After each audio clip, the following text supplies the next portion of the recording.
Hello everyone, this is Brian. Welcome back. This is my 41st floss tube video, and in this video I plan on sharing with you the projects that I've been working on for the past month. That would be the month of January 2019 and also I guess the first week of February 2019. It's been a great month stitching wise and I have a lot to share with you and I'm excited to share it with you. But first of all, if you are new to my channel, welcome. I hope that you enjoy the things that I have to share with you. If you're a new subscriber, thank you for coming back and spending time with me. I really enjoy spending time with you. As I said, it's been a great month. Work has been a little bit hectic and stressful, but it's all good. Everything's going well with my family as well. And not much news. It's just we're just down to the grind of school and everything else. So it's been pretty good. The first thing that I want to do is I want to respond to some of the questions that I've received and comments that I have received since my last video, because I got a lot of comments. So we'll start there. First of all, Tracy Salt asked me, do you wash your projects when they are not on hand-dyed fabric? And I have to admit that I've kind of stopped washing my projects. And part of the reason for that is that since I work on a frame and I have grime guards, I rarely touch my fabric anymore. When I used to stitch in hand, and then I had terrible problems with the oils on my hand getting on the project. Now I don't think I have that problem as much, and I've kind of gotten a little bit lazy. So I haven't been washing my projects when they've been finished. And so far, I don't really see anything.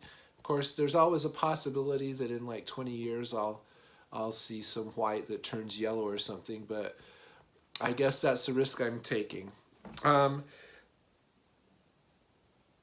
Bish Nguyen said, do you stitch 2/2 or 1/2 on 36 count antique white?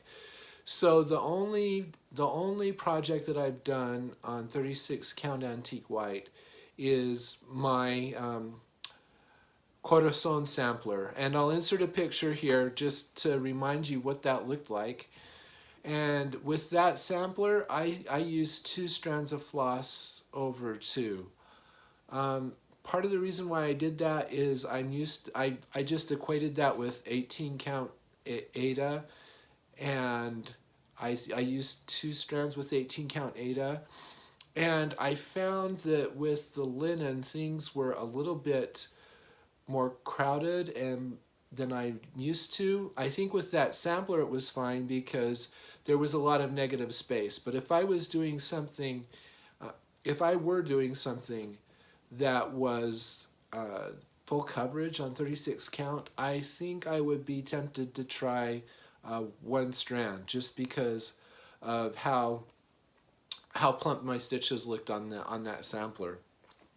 And P commented about how I really accomplished a lot even though I didn't feel like it. And Andrea also said the same thing. And yeah, I know I really did accomplish a lot last year, and I'm happy with what I did.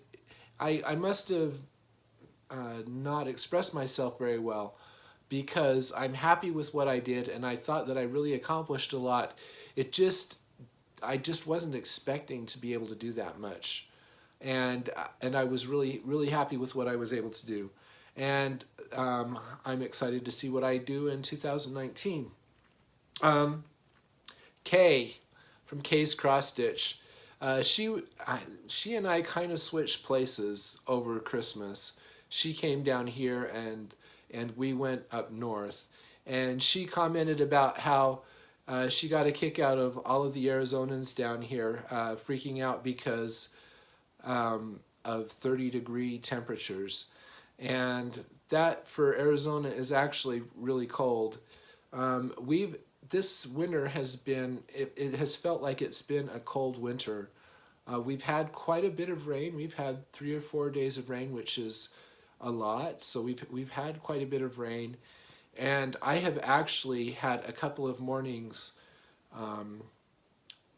when I've had to scrape ice off of my windshield, and I've never had to do that since we've moved down here. I'm lucky I have an ice scraper from Utah that I could do that. Otherwise, I might have had to let my car warm up and let the ice melt off before I could leave. Yeah, it's been kind of cold, and you know, when we lived in Utah, my wife had a cousin that moved up to Utah from Arizona, and I used to think it was really funny because we'd have stuff in the summertime, you know, early in the morning when it was like 60 or 70 degrees in the morning, like for the 4th of July or Memorial Day, and they'd be all bundled up in jackets, and I used to always think that that was really funny. But now that I've lived here for a while, I understand. The heat really does something to your body, and it makes you a lot more sensitive to cold, I guess. I think the other thing that happens with us down here is we don't really have heavy coats because we don't have to deal with. There's just no reason to have them. You know, we just have jackets, and so when it gets down to 30 degrees, that's a little bit cold for just the jacket. So anyway, yeah, I know we're kind of flaky that way here, and I freely admit it. Kristen Ann and also Rita Marie's stitching adventure. They both reminded me that part of the reason why my stitch count was low was because I spent a month backstitching my winter sampler about a year ago.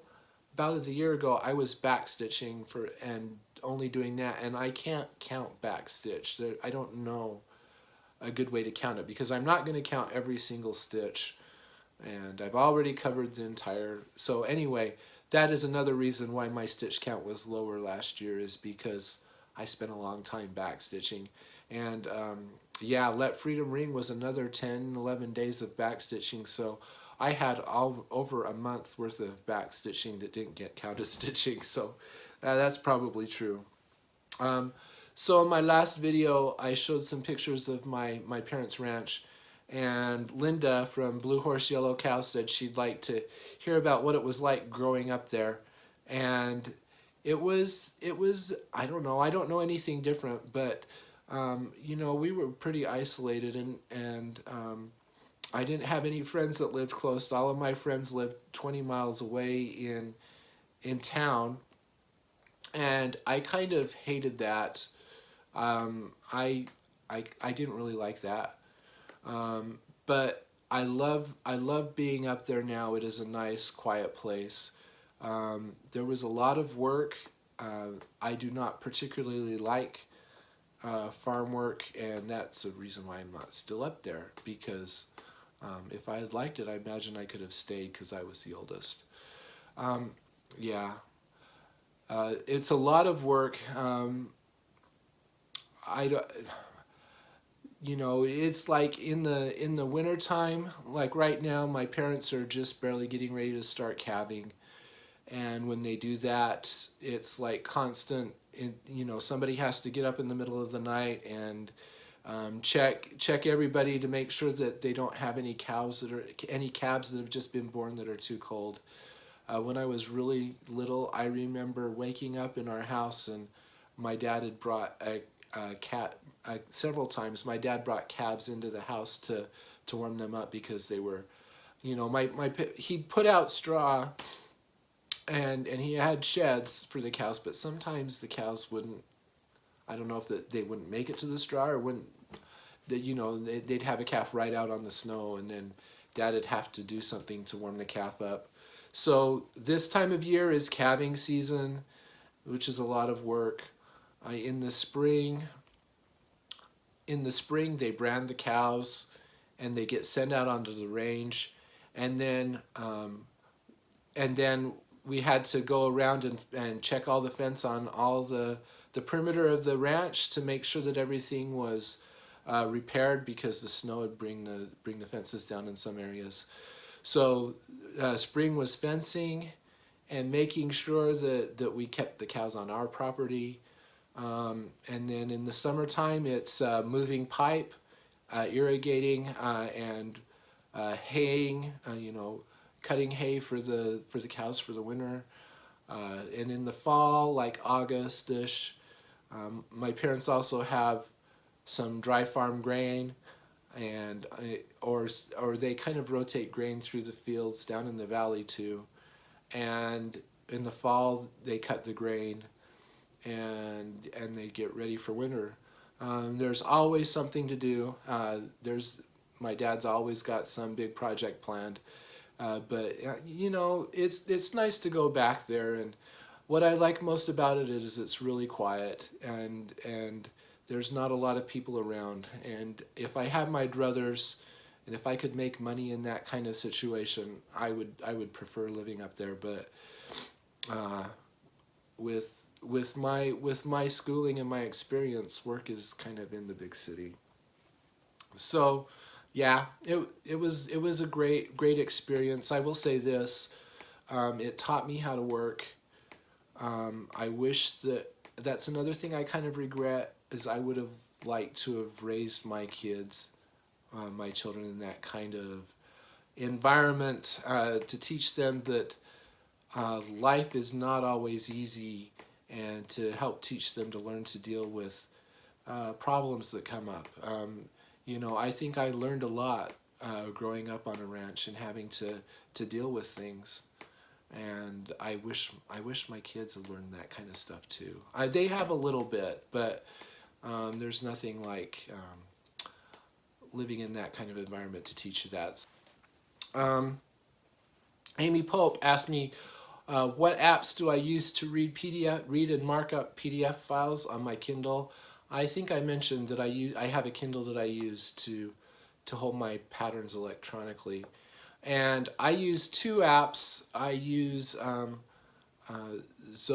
PDF Writer, XODO. That is a good, the reason why I use that app is it syncs with Dropbox. And then I also use Easy PDF Reader when I do my HAID, because I found out that I could highlight different symbols easily, and it helps me to make sure that I don't miss stitches. One thing that I did do on my Kindle in order to be able to use those is I found that the Amazon App Store is a little bit lacking.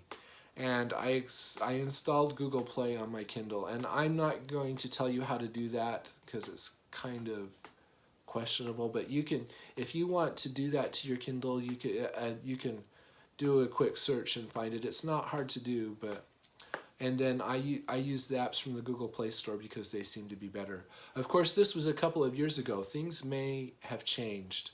I haven't looked in the Amazon App Store now to see what they have, but anyway. So that is all that I have for questions. So I have one shout out. I would like to shout out Kat from 1,000 Needles. She has just barely started making videos. She lives in Denmark, and she's an English teacher, and she is working on some great projects. I found her and really enjoyed watching her first video, and she said some really nice things about me too. So thank you, Kat, for being so nice, and I hope to be able to see more videos from you. As always, I am going to go get a couple of other things. Okay, so other people have shown these. I think I mentioned before that I was contacted by the Fat Quarter Shop, and they asked me if they could send me some patterns that I could review and use, and I've received a couple more patterns. There have been other people on FlossTube who've shown these, so this isn't new, but I think these are really cool. This is the vintage Christmas sampler, and I really like this one, even with the little buttons. I'm not sure if I would stitch it, but I think it's really cutesy. And then I just barely received this Quilter's Cottage, and this is a little bit closer to what I like. My wife likes all of these, all of the patterns that I've received. She really likes them, and I think I like this one the best of all, because it's more, It's closer to a sampler, and I like samplers, so I actually might stitch this one. As you know, it's the It's So Emma, and it's Lori Holt of the Bee in My Bonnet Company who is designing these. You can find them on the Fat Quarter Shop website. If you just search for the names, they'll pop up. And they also have floss packs available. And for this one, there's buttons. There's a button pack that you can buy to attach to find the buttons for this as well. So those are really good. Yeah, I'm kind of thinking about stitching this sometime, so we'll see. It's stitched on 10 count, or their 10 count vintage cloth. I'm not really excited about stitching on 10 count, so I may stitch it on like natural linen or something, but there they are. Also, I guess I'll show you my knitting progress. Yeah, so for those of you who haven't seen my previous videos, I am working on an Afghan for one of my daughters. This is the Learn to Knit Afghan that I'm using. This is a book by Barbara Walker, who back in the 70s, she was a real, she's published several books of knitting patterns. She's published a book that I really like that details how to knit different articles of clothing from the top down instead of from the bottom up. And it's really a fascinating book that talks about sweater construction and different types of sweater yokes knit from the top down instead of up, which is kind of different. So I really like her because she's kind of innovative. And this book is basically, the idea is by the time you knit all of the squares in this Afghan, you'll have been exposed to a whole bunch of knitting techniques, and you might say that by the time you've been through all these patterns, you know how to do just about anything as far as knitting goes. I am getting really close to finishing my squares, and I'll show you the squares that I've knit this month since the last time you saw me. Let me see if I can sort them all out. I think the last time I showed you, I was working on this one. This is called a vine leaf panel. This is really a fun, quick, easy thing to stitch, and I really like knitting leaves. It goes really fast. You increase in the middle, and then when you finish doing the increases, you decrease from the ends back up to one stitch. And you see this in the middle. This is wavy. That's not because of any cabling, it's just because you're increasing and decreasing stitches on either side of that. So that's really cool. Let me see here. The next thing that I worked on is this. This is a lace panel. This is called elkhorn lace and fleuret. So this in the middle is called elkhorn lace. And on either side you have this fleuret pattern. This is not too hard to do. I had a problem because I kept misinterpreting the directions here. There's a place where it says knit 2 in back, and I was interpreting that as knit 2 together and back, and then I get to the end of the row and nothing matched up anymore. It took me several times through the pattern before I realized what I was doing wrong, and once I figured that out, it went pretty good. Okay, and then the next thing, this is called no, this one, I'll do this one. This is a round square. You start in the middle and increase out to the ends. This is the most fiddly thing I've ever knit, because here in the center you cast on 4 stitches, you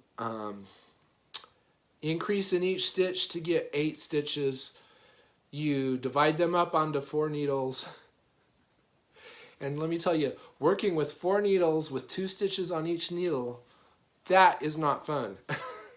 It is so fiddly. But once you get out here a little ways and you get a significant amount of stitches on, it gets easier. But those first few rounds are just really bad. But this is knit and garter stitch also, so you knit one round and then purl the next round. So there's that. And then this is the last one that I did. This is called Cottage Check, and it's really curly. This is an interesting pattern. It's slip stitch, so it's kind of like the other slip stitch patterns, but the way it's different is you actually knit one color and then you slide back over to the other side and knit the second color on top. So the other slip stitch patterns that she has, you knit one color out and back.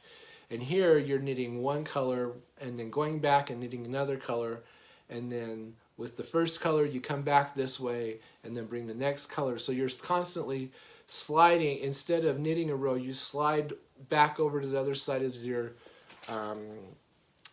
cable knit, the other side of your circular needle to knit the next row.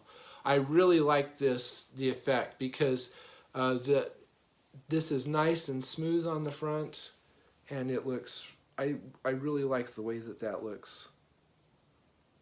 So it's almost Fair Isle almost, you know. Fair Isle knitting in alternate rows. Instead of knitting 2 colors at a time, you knit alternate rows and slip, and it's really cool. So those are the squares that I've knit. I actually have only one more square to knit, and then I'll be done knitting squares. And the square that I have to knit is, I've already shown you, I knit the square where you knit from the outside in, and the inside was too loose, and so it puffed up. I've got to reknit that square. I bought a smaller pair of a smaller set of double pointed needles and I'm hoping that my gauge will be more constant because I did that. So anyway, I've got one more square to knit, and then I've got to figure out how I'm going to join all those squares together, and I have to figure out how to arrange them all. And anyway, it feels good. I'm almost finished with squares, so that's pretty cool. Okay, so let's talk about what I've done this month, and I'll just show you a couple of graphs. First of all, I'll show you my stitch trend, and you will see that this was about stitch-wise, the number of stitches I put in for January. I put in quite a bit. This is the highest in the last year, so I did really well stitching this time. Of course, part of that is I'm knitting I'm knitting. Now I'm thinking knitting. Part of that is I'm stitching 2 pieces that have a lot of negative space that don't get stitched, and that kind of helps. But it's been, I'm really kind of, yeah, that looks pretty good. Here's a Pareto of the number of days I've spent on each project, and you'll see that, yeah, it's about a week for each project. So I like that. And then here's a Pareto of the number of stitches that I put in each project. And you can tell the number of the projects that have negative space because they have a lot more stitches. Here's a new graph, since I'm keeping track of time, just to kind of illustrate this. This is the number of stitches per minute that I'm stitching. And this is really interesting to me for a couple of reasons. First of all, you can see there are some projects where I don't have to change colors and where it's kind of easier. I'm putting in a lot of stitches per minute. And then my 2 projects that are are down low are Autumn Magic and English Garden Sampler. They're both, I'm in full coverage areas on both of those. I'm dealing with lots of confetti, and you'll see that even though Autumn Magic is kind of the big complicated project, I'm actually stitching slower on English Garden Sampler because English Garden Sampler's confetti is even worse than Autumn Magic, and I've suspected that, and this graph kind of proves it. So yeah, so that's about all I have to show you. With graph wise, it's been a really good month stitching, and I'm going to show you the things that I've been working on. And it's been I only have 4 whips, and I worked on all 4 whips, so it's been good that way. So the first thing I worked on is 4 Seasons Primitive Quaker Year. That is a design that was the mystery stitch along for Modern Folk Embroidery last year. I didn't stitch it last year. I stitched part of it last year, and it has been kind of on the back burner for a while.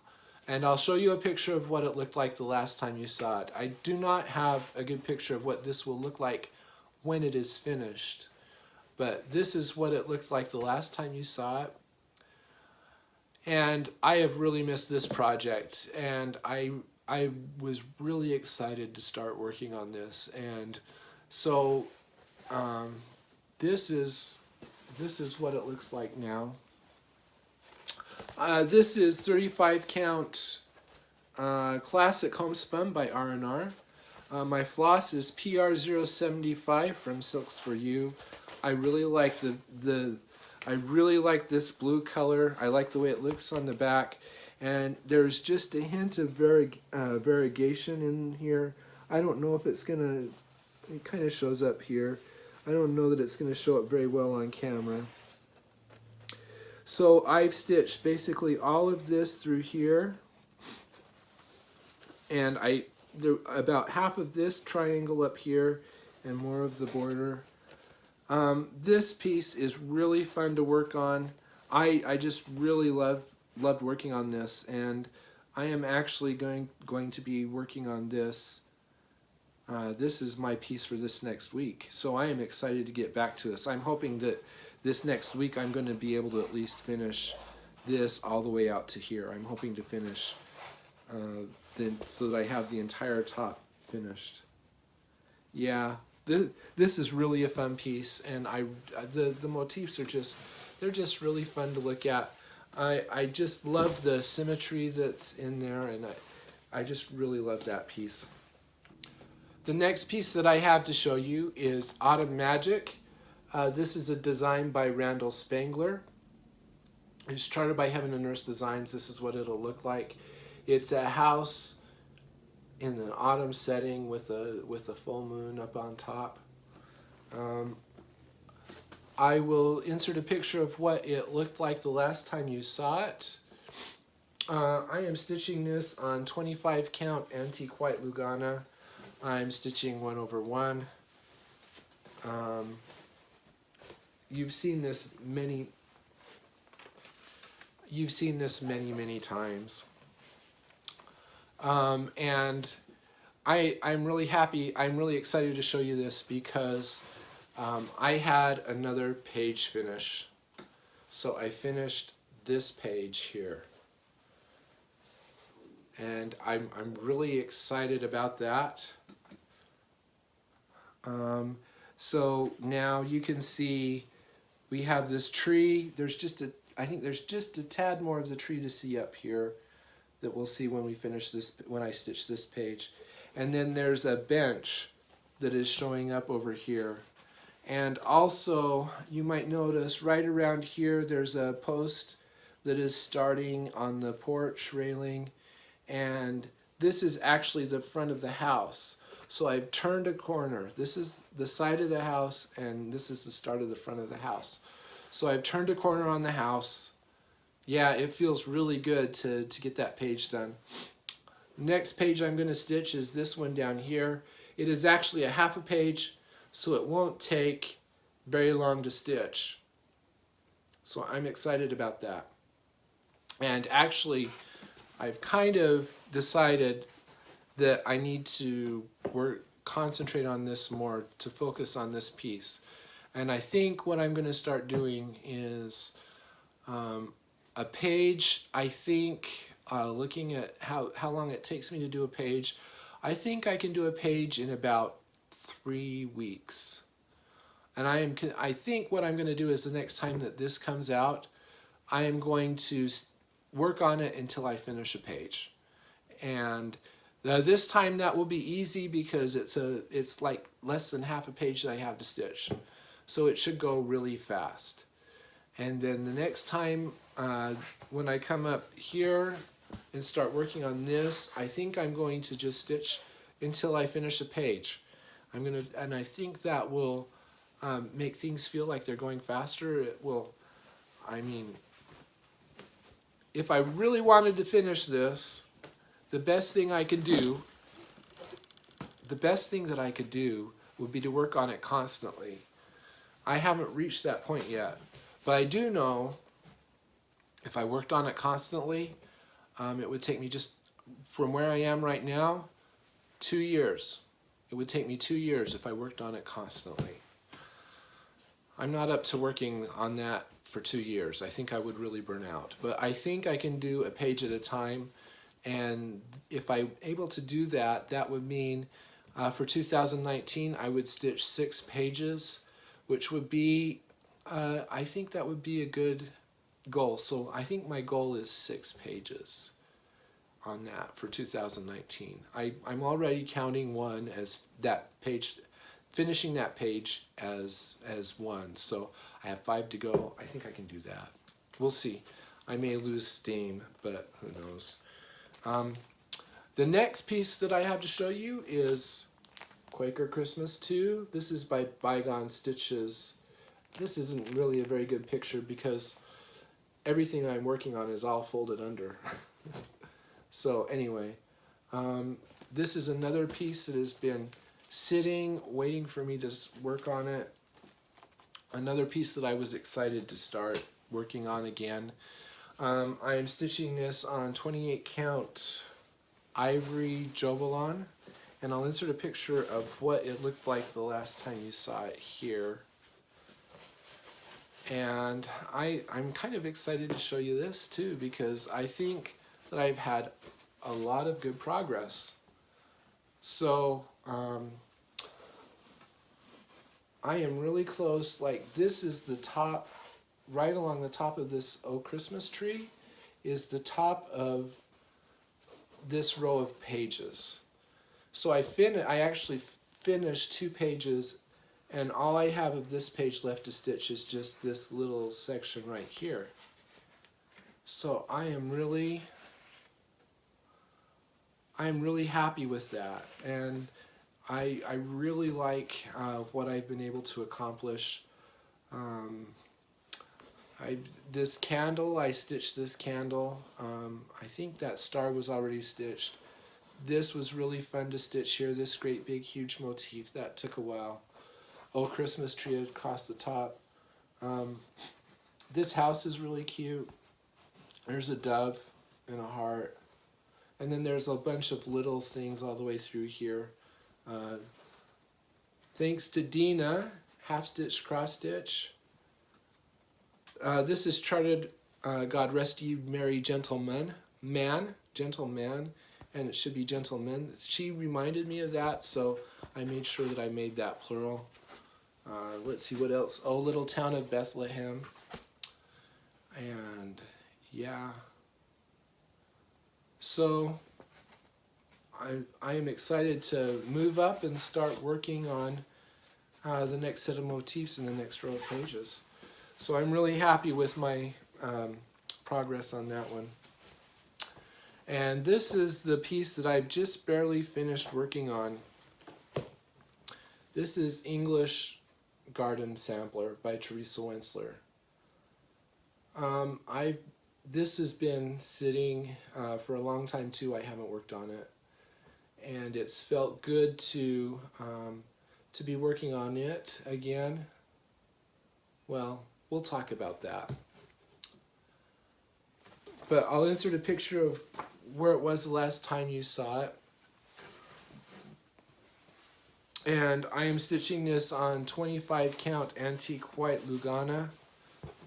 I am stitching using Sullivans Floss because I decided to do an experiment to see what I thought about that. And, well, I'll show you what it looks like first. This is what it looks like now. So I have stitched like all of this. I've finished, the fountain is finished. This peacock tail is pretty much finished. There's just a little bit more of that. The peacock head is going to be over here. The big milestone is I've hit this corner, which means my diagonals are going to start getting shorter, which is really nice. I feel like I'm in a bind with this. I'll give you a little bit closer look.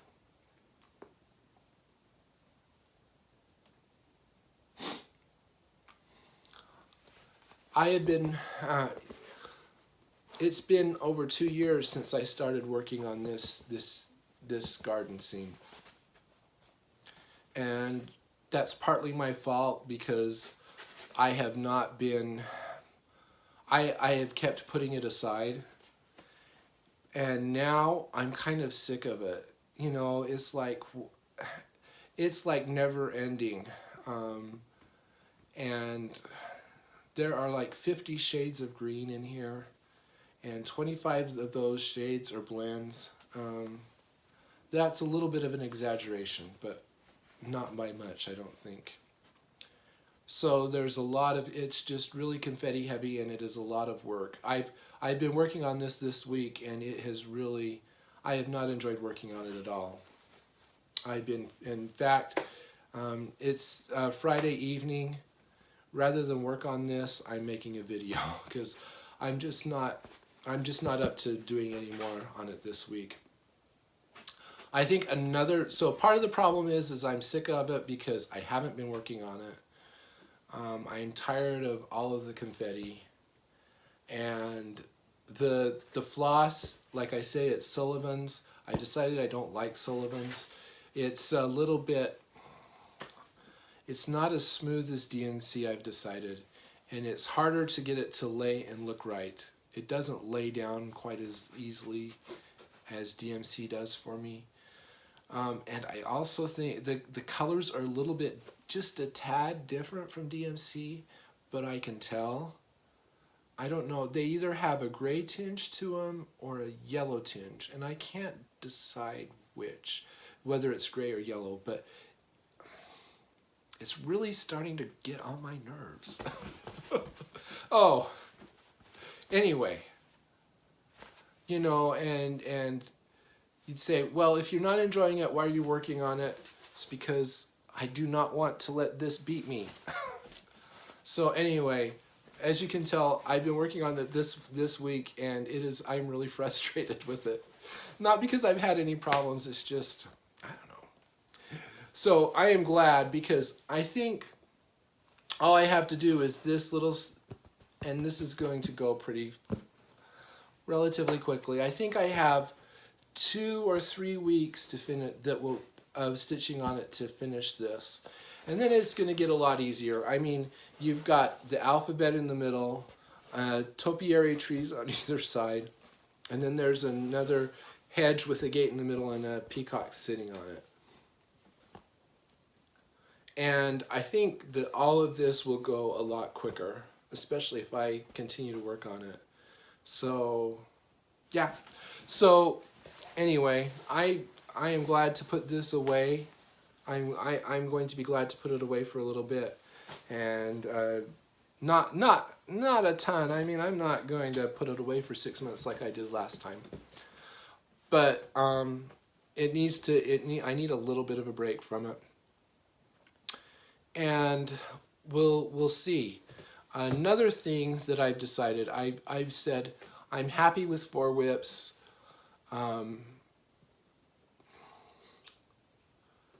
Yeah, I'm happy with 4 whips.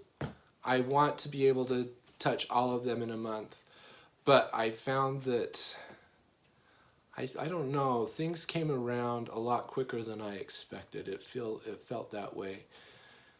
So I'm going to sort of put caution to the wind, and I'm going to do some starts, not all at once. I'm going to try to do it controlled. I plan on working on what? Oh, 4 seasons this next week, and then I'm planning on a new start the week after. I have not decided what that start's going to be. That's, you know, Farm Girl and her Stitch 9 challenge. I'm not doing that, and part of the reason why I'm not doing that is I don't have 9 whips, and I am reluctant to choose to say I'm going to start these 5 projects and commit myself to that. So I'm not going to do that. I am, but I am excited. I've had terrible startitis, especially working on every week that I work on English Garden Stampler. I get startitis, which should be a sign, I guess. So I've been going over and over trying to decide what I'm going to start, and I thought, well, I'll just start something really small, something that will stitch quickly, but I'm not in the mood to start anything small, so I'm just going to start what I want to start. I'm not going to tell you what it is because, like I say, I have not decided yet. But if you want to find out what I start, follow me on Instagram and you will see in a couple weeks. I'm pretty sure what I'm going to start, but we'll see. Anyway, oh, I have one other thing to show you. It's sitting over here, and I've almost completely forgotten about it. So I decided to get something else framed.